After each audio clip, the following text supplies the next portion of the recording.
Okay, so we are in the new 2022 F-150, and I wanted to go over with you really quick on the settings and features which will apply to most trucks.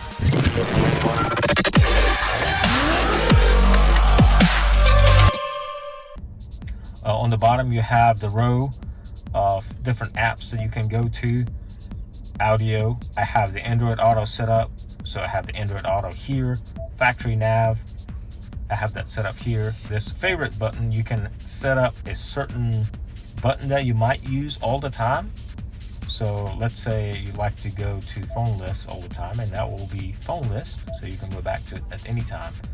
Any additional apps that might pop up, such as Android Auto, Apple CarPlay, and anything that is supported by the Ford Ford App Link, which is kind of getting replaced with Android Auto, it will show up in here. And the most important thing, the settings. You have your settings for the radio, phone list will be shown in here, so you can switch in between. The important stuff, I believe, if we go to the settings, we have the rear occupant alert. I like to turn that off. Don't leave your kids in the car seat back there. But that's where it will ding, let you know, don't leave your kids back there or anybody back there. I like to turn it off because it's kind of annoying. We've got the easy entry exit, so the seat will move back and steering wheel will go up if you have that feature enabled. And you see this little eye right here icon, and if you click on that, it will tell you what that feature is, so you don't get lost. So I like to enable the easy entry exit, disable the rear occupant alert, 30-minute max idle, that is set up. And also, interestingly, on the most new vehicles, the wipers, like in this one, the rain sensing wipers are not enabled. So we go in here and enable the rain sensing wipers. If you have a power tailgate, you can enable or disable it right in that setting.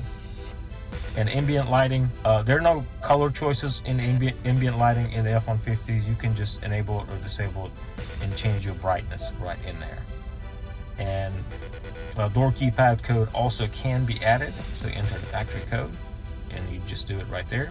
You can add additional door lock codes, so you can do that right in there.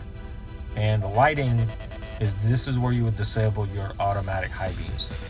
So you can do that. You can disable the daylight running lights. I like to leave it enabled. So all the settings will be in here, and auto lamp delay, how long the lights will stay on after you lock it, after you walk away from your truck. So those are the settings. Important stuff here. You can set up your personal profiles. That's where you would do like save your presets, the radio, and everything else to that memory position, because this one has 3 memory positions. That's where you would set it up. I have not set that one up here. And in the general, there's not a whole lot of interesting things, but you can change. The master reset is right there as well. If you want to reset everything to factory, that's where you do it. Touch button, so it will stop beeping every time you touch the screen. Actually, I like beeping, so I'm going to leave that on. And then the sound, if you have the Bang & Olufsen Unleashed, the surround sound with the headrest speakers, that's where you want to turn it on. If you set it to stereo, those speakers will not work. So if you set it to surround, that's where you would get the music out of those two. Speed compensated volume would be, if you go faster, the volume will go up a little bit, and if you slow down, the volume come down a little bit to compensate for that road noise. And what else do we have interesting here? Vehicle hotspot, that's where you'd set it up if you want to set one up there. And the valet mode, if you want to lock out the screen, that's where you do that if you're giving it to a valet. And display, this is where you would turn it off or turn it on to calm screen. So if you're at night and you don't want this bright screen, it will do that deal, which is completely black. And you touch it anywhere, it'll go back to where it was. Obviously, if you set this auto at night, it will turn automatically to this mode.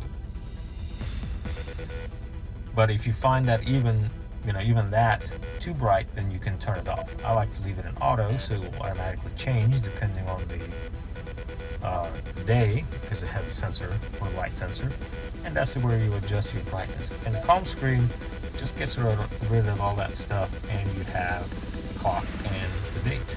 You can always touch it and go back to your normal setting.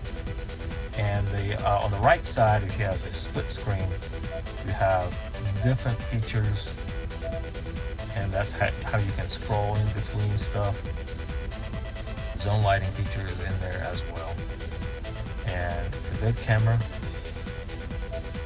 we'll go down a couple. That's where the bed camera is. There you go. You want to see your stuff not flying away? That's where you look at. And well, I guess that's it. That's all I wanted to cover. There are more stuff. Obviously, you can always play with the owner's manual, which is in here, and find the things you might be looking for, or the visual search is also going to be in here. So it will tell you what each thing is. And since there's not a big owner's manual on these vehicles anymore, most of your stuff will be located in here. Or just look up for some videos to find, and there are videos in here as well. Thank you for watching.